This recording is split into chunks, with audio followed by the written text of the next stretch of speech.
Hello friends, आप सबका एक बार फिर से स्वागत है आपके अपने चैनल इग्नू ऑनलाइन क्लास में। जैसे कि आप सभी को पता है, 1 अप्रैल को हम जो वीडियो अपलोड किए थे आपके ही पेपर का एक सवाल था, जो यह रहा इकोनॉमिक ऑर्डर क्वांटिटी आपको बतानी थी कि किस प्रकार से निकलेगा।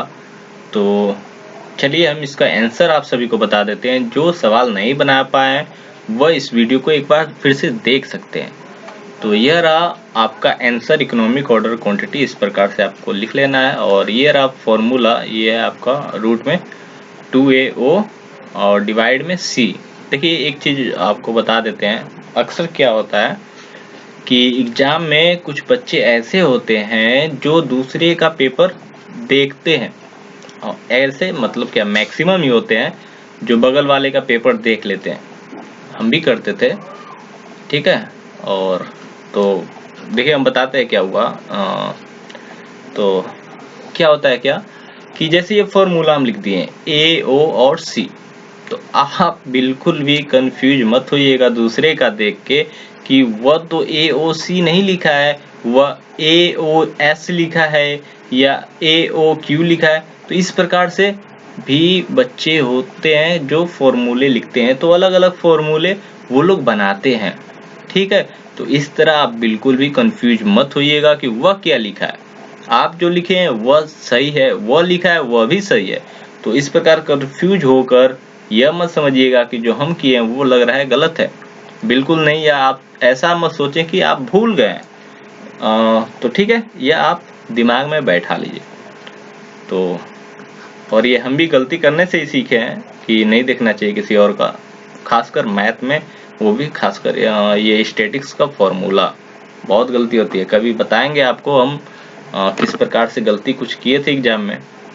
तो चलिए, ये आपको पता ही है, अगर जो आप देखे होंगे तो एक बार फिर से बता देते हैं। यहाँ पे फॉर एनुअल कंजम्पशन 6000 यूनिट दिया हुआ था। ऑर्डरिंग कॉस्ट क्या होता है, यानी एक ऑर्डर का क्या कॉस्ट होता है, यहाँ पे आप देख सकते हैं। Cost of placing and receiving N order, इसका कॉस्ट था 15 रुपया, और मटेरियल का कॉस्ट था पर यूनिट का 2.5, और जो कैरिंग कॉस्ट था वो 20% दिया था इन्वेंट्री यानी स्टॉक के प्राइस पे। तो आपका आंसर यही है। तो एनुअल कंजम्पशन 6000, ऑर्डरिंग कॉस्ट 15 रुपया था, कैरिंग कॉस्ट था, इस पे हम लोग 20% निकाल लेते हैं, जो कॉस्ट होता है उसका 20%। तो यह आ गया है आपका 0.5। क्लियर। तो इसको हम बस फॉर्मूले में बैठा लेंगे, 2 यहाँ से आ गया, और A फॉर एज आपका एनुअल कंजम्पशन या यूज, और 15 यहाँ से ऑर्डरिंग कॉस्ट, और उसके बाद ये वाला कहाँ से आ गया, यहाँ से आपका कैरिंग कॉस्ट, ठीक है। यहाँ पे लिखा गया क्या, carrying cost P for per unit, per annum या ईयर। आप ईयर लिखिए या एनम लिखिए, बात एक ही है। चलिए, तो ये तो सवाल बन गया।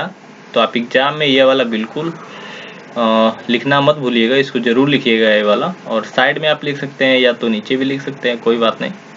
तो इसको आप जरूर लिखिएगा, नहीं तो नंबर नहीं मिलेंगे।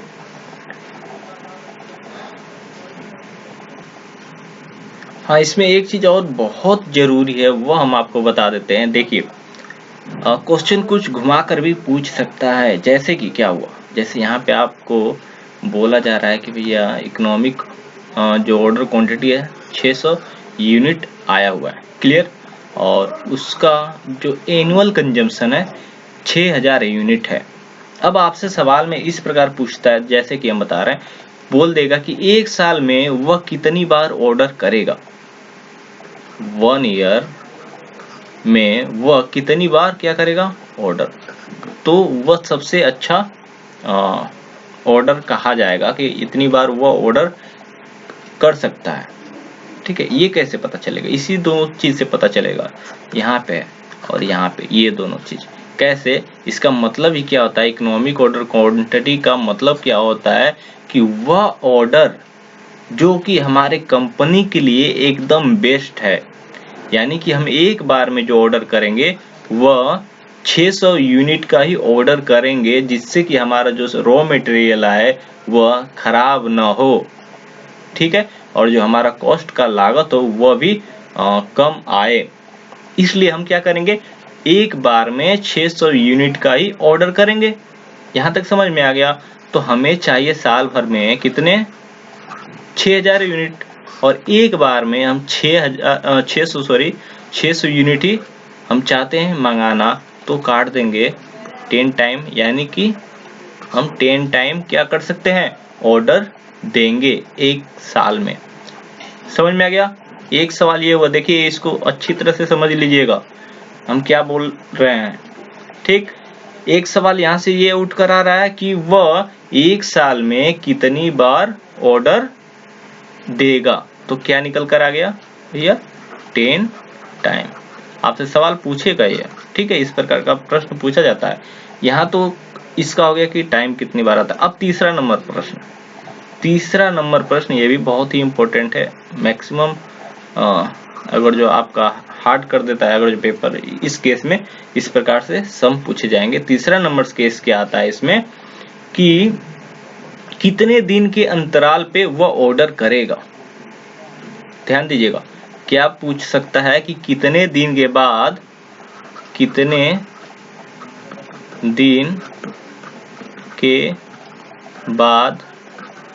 दूसरा ऑर्डर होगा। ठीक है, कितने दिन के बाद दूसरा ऑर्डर होगा। देखिए समझिए, हम एक साल में कितनी बार ऑर्डर कर सकते हैं भैया, 10 टाइम। ठीक है, 10 टाइम करेंगे। एक साल में कितने दिन होते हैं, 365।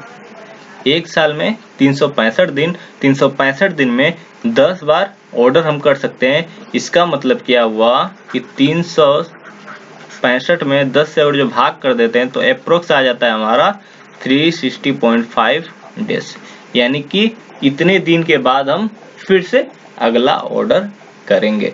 इतना समझ में आ गया आपको। तो यह है 3 तरह के टाइप। एक तो पूछ देगा आपका इकोनॉमिक ऑर्डर क्वांटिटी जो आप निकालना जानते हैं। दूसरा आपसे क्या पूछेगा कि इकोनॉमिक ऑर्डर क्वांटिटी जो निकल गया उसी से रिलेटेड पूछेगा, वो तो आपको निकालना ही होगा। दूसरा आपसे क्या क्वेश्चन पूछेगा कि आप एक साल में कितनी बार ऑर्डर दे सकते हैं। तीसरा क्वेश्चन पूछेगा कि कितने दिन के बाद आप दूसरा ऑर्डर देंगे, या कितने एक ऑर्डर से दूसरे ऑर्डर के बीच में कितने दिन का गैपिंग होगा। तो वह इस प्रकार से आप निकालिएगा, डे को टाइम से डिवाइड करना होगा। यानी कि तीसरा नंबर जब भी प्रश्न आपसे पूछे जाएगा कितने दिन का अंतराल होगा, तो आपको दूसरा नंबर निकालना होगा, यानी कितने टाइम एक साल में आप ऑर्डर दे सकते हैं। ठीक है दोस्तों, समझ में आ गया होगा। बहुत ही इंपॉर्टेंट है ये, आपको हम बताएं। तो ध्यान से इस वीडियो को पूरा देख लीजिएगा। नहीं समझ में आएगा तो दोबारा देख लीजिएगा। कुछ दिन बाद हो सकता है हम आपको अपना मोबाइल नंबर दे दें, जहां पे भी डाउट रहेगा आप पूछ सकते हैं हमसे। ठीक है दोस्तों, मिलते हैं आप सभी से फिर नेक्स्ट वीडियो में। धन्यवाद।